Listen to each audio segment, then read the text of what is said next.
Okay, maayong gabi sa inyong tanan. So, nakalima na po tayo or nakaapat na nakaugnay na gold medalist sa SEA Games. Welcome to SEA Games Diaries. At for this hour, makakasama natin ang isa sa tatlong gold medalists coming from the combat sport of Jiu-Jitsu, combat or Nawasa.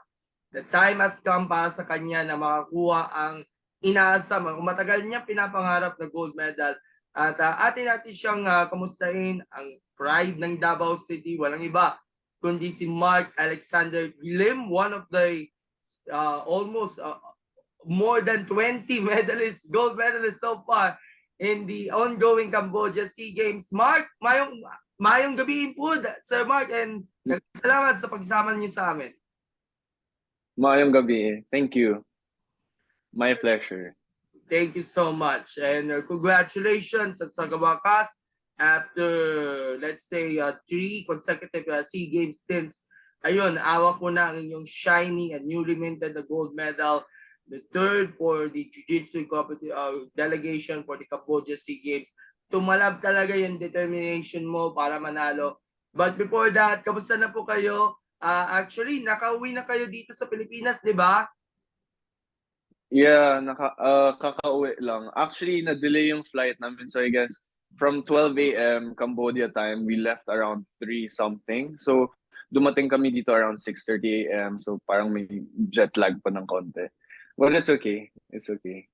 Ayun. So at least yung jet lag ay naibsan mo na. And of course, you have been ready now to do your commitments nga pala for of course sa Davao and of course sa Manila may mga iimbitahan kayo ng mga activities soon. So si Marc ay well, let's say a veteran na sa national team, and since you have been with the team for about 6 years now, kaya ang dami mong shares of victories, yung art breaks sa nakarang 6 na taon mo bilang parte nga ng ating Jiu-Jitsu team.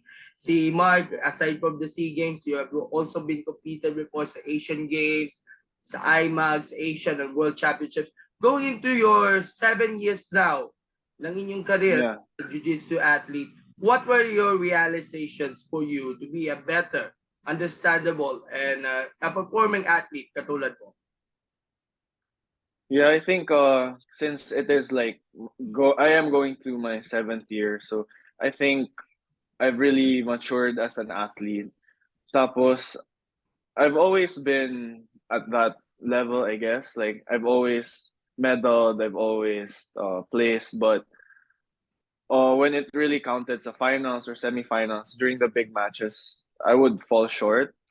So I would write down my lessons for every competition. Like I would write down what I did correctly, what I did wrong. Tapos I would improve on that. Tapos eventually we figured out how to win. So I guess yung main thing for this one is not putting too much pressure on myself. Kasi before yung mindset ko before was, especially I started when I was 19, so I was really hungry. I was really fired up all the time. So yung mindset ko was always like, I will win, I should win. Parang ganun yung mindset ko. So I was putting too much pressure on myself and I was too focused on winning. I was too focused on the end goal, but I wasn't so focused on the journey or the step-by-step process. So ngayon yung mindset ko is more of I can win. It's possible. I am able to do this. Rather than I should or I will, parang I can. Tapos instead of focusing on the end goal, I'm just putting one foot in front of the other, and then I'm focusing on the things I should do, and then winning or the outcome will just follow after that. So, yun. Okay, let's look back now at the last editions of the Southeast Asian Games. Sabi nga natin, mahilap talaga, muntik na magkaginto. In 2019 in Pampanga, nag-silver ka. Ito kasi yung time na there was an own crowd cheering for you, but at the end, for the silver medal. 2021 na nilipat na 2022, which is held in Vietnam, nag-bronze ka. Pero for this year, hindi ka nabigo sa pangarap mo na magkaginto. You are prepared, smarter, determined, and to have guts and will to get the brightest color that we have, which is the gold medal. At kahit pa paano, makumpleto mo yung collection mo. Pangarap mo Yeah. ba para sa inyo na magkaginto man lang sa Southeast Asian Games since you start your stint in 2019? Yes, yes. Pangarap ko talaga makapag gold medal in any event actually, whether it be Asian Games, Asian Indoor and Martial Arts, or SEA Games. I just really was chasing for the gold because for the first few years, it's always been silver. It's always been second place. Sorry, someone was calling. Okay. Hello. Oh, wait. Sorry, may tumatawag. I'll just end the call. Hello. Okay. Am I back? Hello. I'm still here. Okay, yes po. Please go ahead. Okay. Continue po. Yeah. So it's always been silver. It's always been second place. So for 7 years now, parang I really sana once lang in my career, even just once, but hopefully more, makapag gold ako. So yeah, dream come true. Dream come true. Ayun, Sir Mark, tell us how did you prepare nga pala for the SEA Games? We all know napili ka ng JGFP to represent dun sa Yeah. category instead of the usual na gi category, yung may suot na kimono sa Yeah. 9 kilograms to the tryouts niya pala last January. Did you join the foreign training camp in Japan? I know some players like Annie and Maggie Yeah. San Diego for their own training camp, and some of them sa Japan. And what were your thoughts on getting in shape, getting in full speed and well-maintained condition at yung magandang mindset both physically and mentally bago yung mismong SEA Games? Yeah, for this one, I was actually with Maggie and Annie sa US.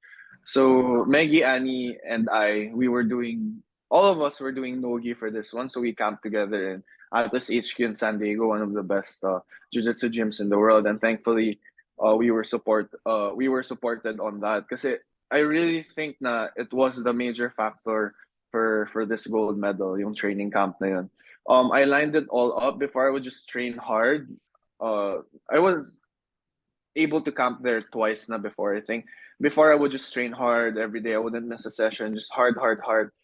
And now not only do I train hard, but I take a step back. Tapos I choose my training sessions. I write things down. I train not only hard but a lot smarter also. So I learned from my past experiences, and I focused on no gi for this one. So before I would do gi no gi prior to competition, or like let's say 80% gi, 20% no gi. But now I did 100% of what sport I was going to compete in. So yeah, I guess uh less possibility for injury, tapos less wear and tear on the body and on the mind. So yeah, I was with Maggie and Annie for this one. Pero paano ka nag-adjust doon sa no-gi compared doon sa gi? So I really like Nogi then because I guess yung style ko din medyo explosive, medyo fast. So I guess with Nogi, they can't hold me down as much. Like I'm more free. I feel more free sa Nogi actually. And then recently sa past competitions, past SEA Games, Asian Games, ganun, we focused on gi. But I actually started Nogi when I was a kid. Kasi ang first interest ko talaga MMA, and that's without the gi. So I started grappling no gi before I started focusing on the gi. So now I'm just happy na I got back to no gi. And speaking of San Diego training camp, did you also take some parting advices from those teammates na nakasabayan nyo? Kasi doon pa lang sa Atos headquarters pala ginawa yung itong training camp along with, of course, si Annie Ramirez who is also won the gold medal and si Maggie Ochoa na nagsettle for silver. Kaya lang, na-injury siya during the finals. Saklap naman ang nangyayari kay Maggie, but at least mayroon siya medal na nakakuha. Ano yung mga natutunan nyo during your stay doon sa Atos headquarters? Yeah, Atos is one of the best gyms in the world. May it be for sa gi or sa no gi, one of the best talaga in the world. And then sakto may training camps for their athletes also.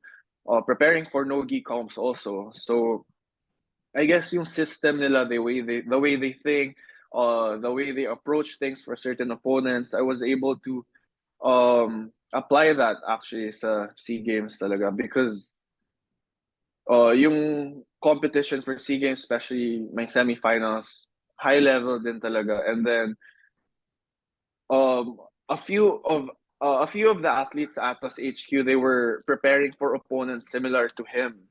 So training with those guys, um, I guess I was able to absorb their game plan. I was able to absorb the way they think, ganun, and I was able to execute it almost perfectly for this one. Yeah.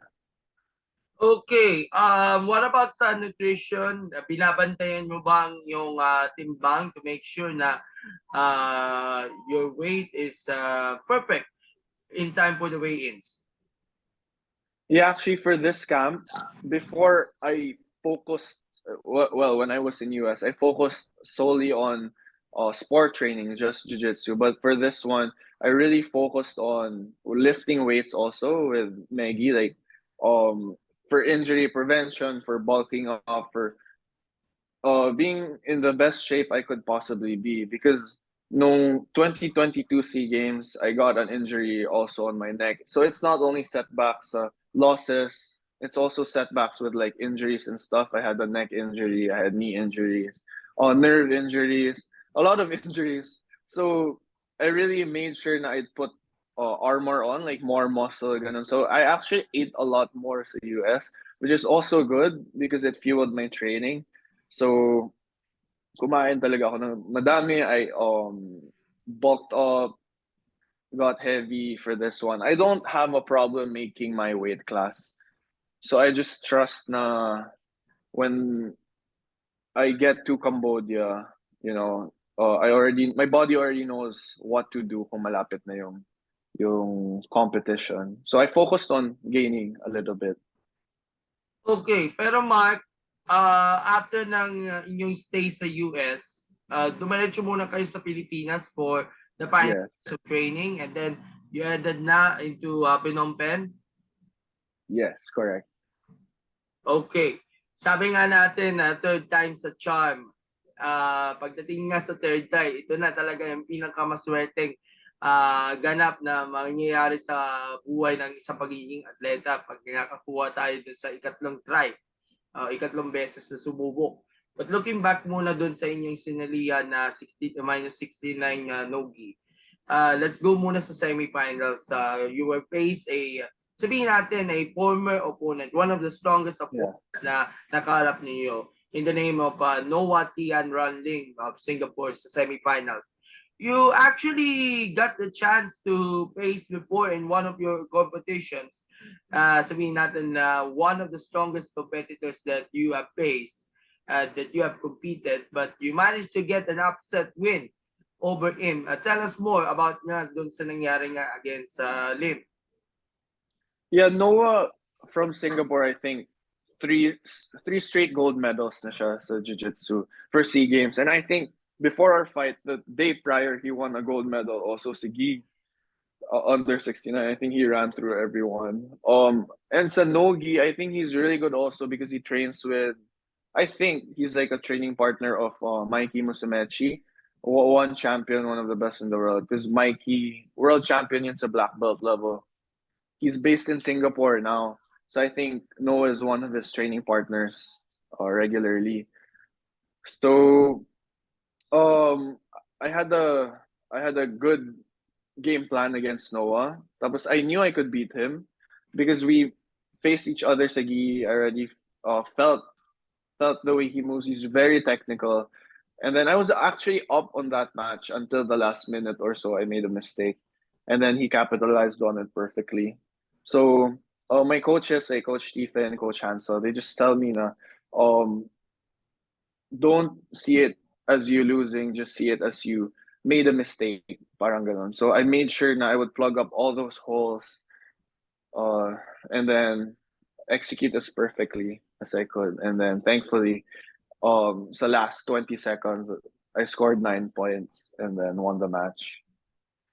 before we ask about your finals game, kaya nga nagtataka lang tayo dahil Nogi nga ang pinili nga ni Mark na laruin dun sa Jiu-Jitsu sa City. Kaya nga, kasi nga meron nga cup yung organizers ng Cambodian organizers na dapat isang division lang ang maaaring salihan ng ating mga athletes sa Jiu-Jitsu. Tama po ba?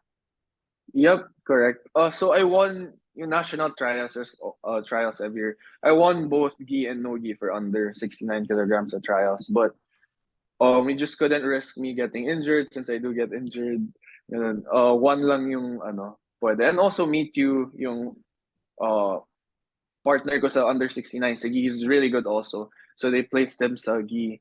And then I just decided to do no gi this year because it's something new, diba? It's something like it sparks something new for my career. First time in SEA Games under 69 kilograms nogi, so why not? Okay, and then in the finals, let's add on to it. Nakaharap nyo yung taga-Vietnam si Dean Tundang. And you managed to win and finally clinch the gold medal. How do you assess your performance in the finals? Sabihin natin lahat ng hardships, trials, challenges that have gotten you for all those 6 years of your prime as a jiu-jitsu athlete. For 6 years exist now that you are officially a Southeast Asian champion. Paano nyo i-assess nyo yung inyong performance nga doon sa finals against a Vietnamese opponent? Yeah, so going into the finals match, actually alam ko na kaya ko siya because he's like a wrestler. He's a really strong wrestler. Prior to competitions, like I really research on my opponents. I look at their previous matches. I research. Tapos I see that he's a strong wrestler. He's a big guy. And then watching his 2 matches prior to our finals, he was like taking people down. He liked playing on top, grinding people out. But I knew that I had a superior jiu-jitsu game, and then I also worked on my guard a lot. Tapos wrestlers tend to have weaknesses sa legs nila. So I was really aiming for the legs.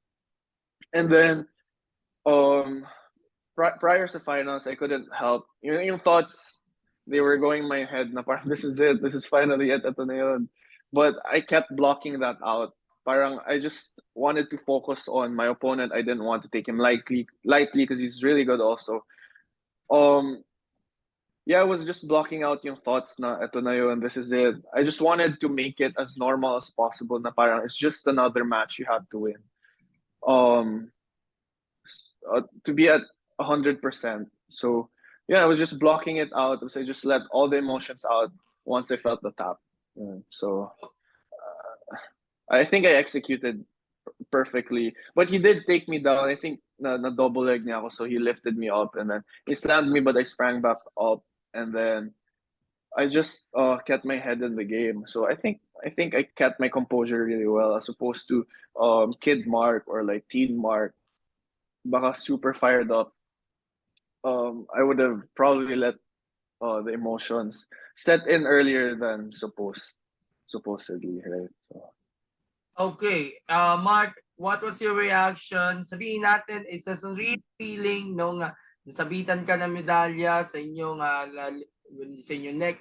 And of course, playing at the top of your minds itong national anthem that truly spark you into the top. Pangatlong national anthem na tinugtog para sa Pilipinas sa Jiu-Jitsu, no? Yeah. So immediately after nung na-feel ko yung tap niya, nung nakahilok ako like a leg lock, I almost couldn't believe it na parang, uy, tapos na, I did it. Like visualizing winning before winning the gold medal. I would get emotional na parang I would feel like I would cry once finally I would get it. Pero once it happened, parang hindi siya nag-sink in right away. It's like, uy, tapos na. I almost couldn't believe the feeling na parang I got it. I did it or we did it. So, hindi pa siya nag-sink in. And then, nung nasa podium na the national anthem, yeah, I was trying to hold back tears. I don't know. Parang, yun lang yung feeling, but I was on top of the world. So, one of the best feelings, surreal moments I would never forget for life ko. So yeah. Nakatulong din ba sa iyo, Mark, yung pag-cheer ng mga teammates mo sa Jiu-Jitsu, lalo na sila Kyla o po si Annie, and the advices you have take with your coach, si Coach Stephen at si Coach Alan, na nandun sa sidelines? Yeah, Coach Stephen, Coach Hansel, Coach Alan, they're all very like helpful, super helpful since the start of my career. And then super inspiring then teammates like Kyla, Annie, Maggie. I've been with them since the start. Tapos, I've always felt their support kahit na like some of them are quiet or like si Kyla quiet. But so warm up, she would be there. She would like help out. Annie and Maggie were with me sa camp. I would really always feel their presence. Yung parang cheer nila for me. Of course, when I enter the mat, ang daming sigaw, ganun, I try to block that out. But um I try to block it out mentally, but subconsciously, yung energy na binibigay nila or nabibigay nila sa akin, of course it helps. Especially Kyla and Annie winning the days prior, no? With their own with Kyla's own upset over hometown favorite. It reminded me na possible talaga. So yeah, everyone's support, never giving up on me. Iba. I couldn't have done it without their support. So yeah. And of course, you have also dedicated your win nga pala sa mga kababayan mo and your relatives mo from Davao City, kung saan Yeah. ikaw ay lumaki, ikaw ay pinanganak. Of course, you have Davao City is considered as your main inspiration on getting your gold in the Southeast Asian Games. At mukhang hindi ka pa tapos sa inyong misyon dahil ang No. nyo pagdating sa 2025 sa Thailand, magka back-to-back gold naman. Yeah. Yes, so based ako sa Davao. So most of my time I actually train sa gym ko, Limitless Fitness and Martial Arts. I train with my students. So siguro 60 to 70% of the time I'm in my hometown. That's where I develop new skills before I go for the camp. So I'm really thankful for them.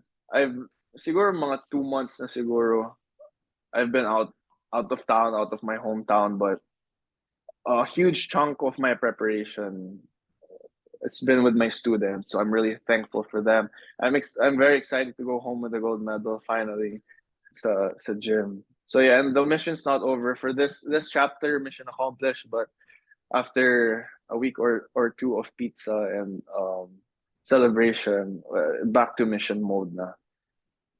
Okay, so hindi pa ka pa tapos sa inyong mission na makaukit na ng back-to-back tour. For sure, yung mga students niyo dun sa Limitless ay very proud and they watch you on your on live streaming nga ito Yeah. pagkapanalo mo dun sa SEA Games. So what were your plans in your return to the country? Sabi mo nga, isang linggo ka magpapahinga na muna saglit and babalik ka ulit sa training sa Davao City.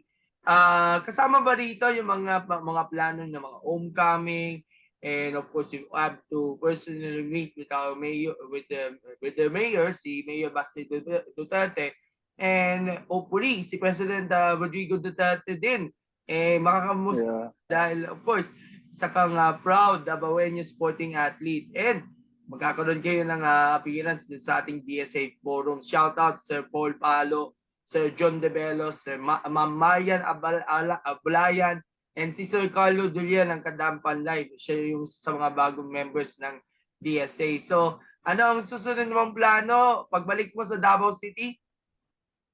Actually, wala pa akong plano. Everything's happening so fast because I've been bombarded with things. Actually, I don't know how to get in contact with them actually. I think nung nag-camp ako may parang athletes awards sa Davao. I'm not sure if I was invited.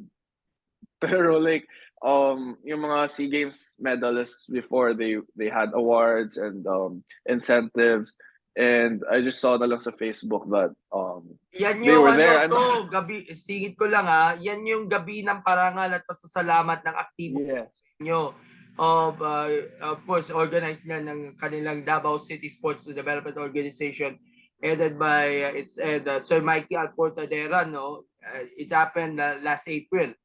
Yeah. Yeah, I'm not sure if I was invited. I had no news. I just saw it on Facebook. So yung mga kasama ko sa 2022 and 2019 SEA Games also got medals. They were there, but I was busy training and I don't know, I didn't get baka my sim wasn't working, I don't know. Or so yeah, hopefully for this one, since gold na siya. Okay, you're 26 right now at marami ka pang taon na ilalaan o silbi sa inyo sa national team.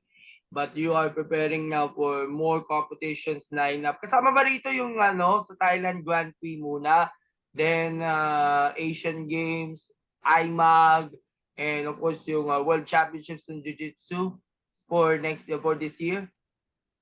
Yeah, I think yung Thailand Grand Prix, I think it's happening next week or 2 weeks from now. I won't be doing that since I'll be back in Davao. I'll be nursing my injuries and all.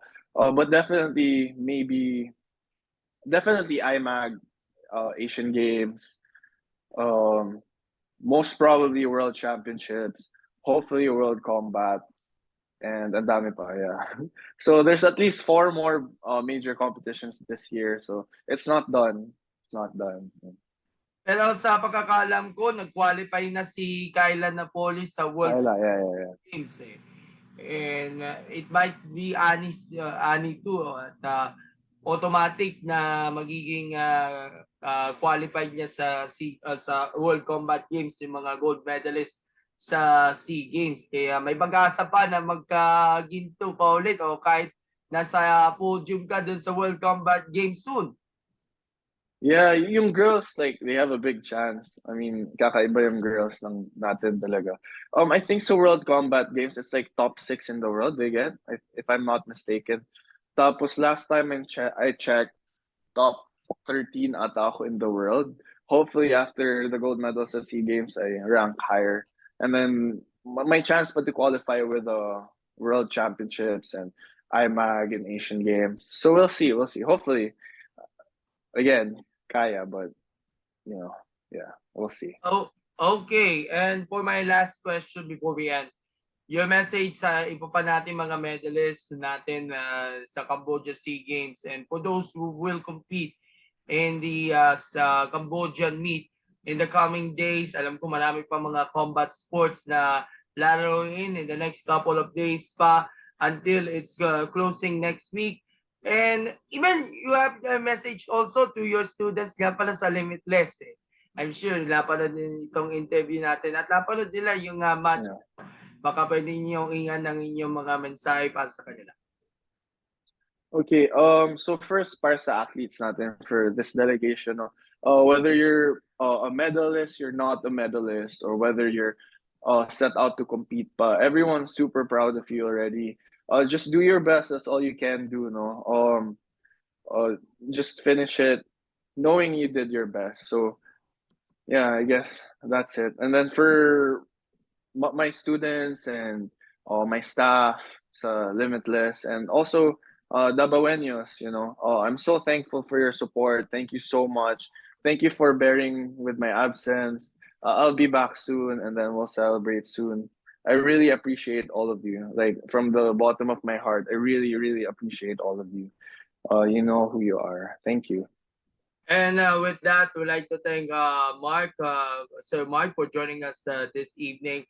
But before we say your final remarks, magpupoto po tayo. So, kasi ginawa natin sa mga jiu-jitsu athletes, yung nagpa-punch sila, yung ganyan. Or the bump eh.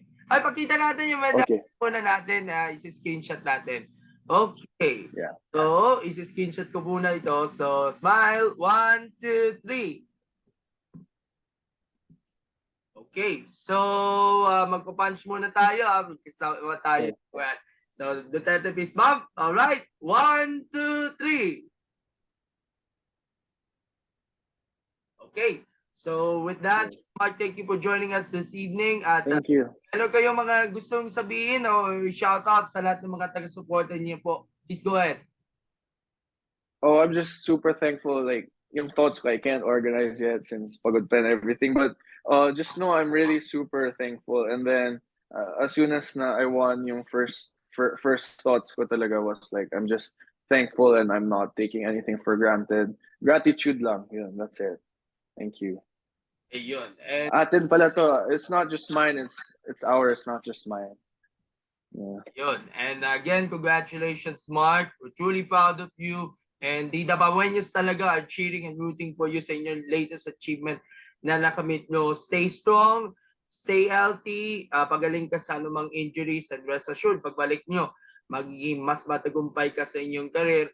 And of course, we look forward to have you sa DSA Forum pagbalik mo sa Davao. Of course, sa Sige. Davao-based sports writers, nandiyan si Paul, si John, si Carlo. We will talking some more top questions about you, about sa mga pinagdaanan mo ng SEA Games.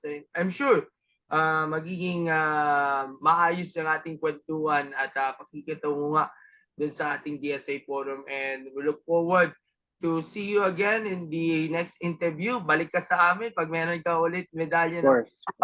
and we'll see you around at hoping for more medals to come in the coming months as you go along into your career. Mark, maraming salamat and see you around. Salamat. Thank you. Thank God you. bless. Davao, see you in 2 days. God bless. Thank you. Thank you, sir. Bye-bye. Dagang salamat po.